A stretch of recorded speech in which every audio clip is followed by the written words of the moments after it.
The do's of assisting with panic attacks. A panic attack is a sudden urge of overwhelming anxiety and fear that can occur anywhere at any time.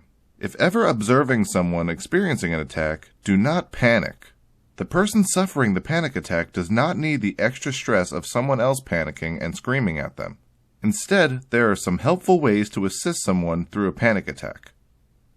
If it is the first time the individual is experiencing this, seek medical attention. Having a panic attack can be overwhelming enough, but experiencing it for the first time makes it even more stressful, especially if the individual doesn't know what's going on.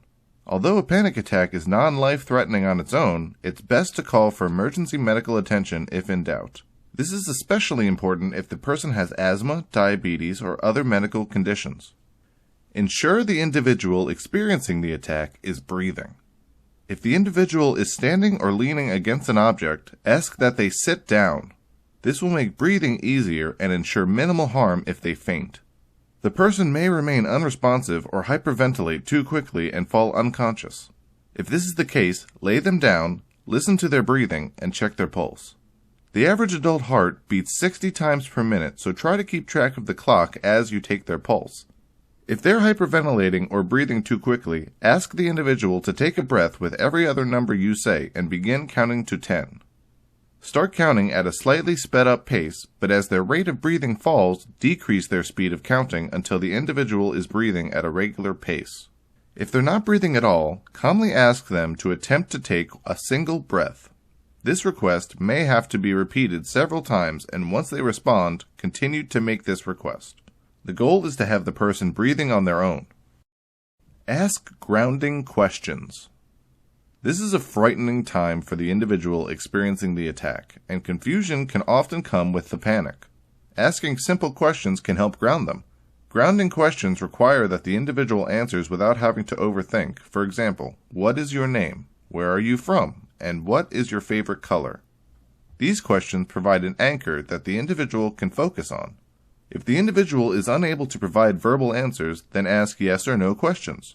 They still require that the individual focus on an answer. And be sure to give them time to answer each question and do not overwhelm them or pressure them into answering quickly.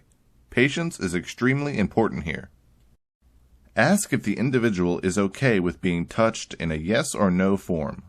If the answer is yes, slowly move towards the individual while remaining in their immediate range of eyesight.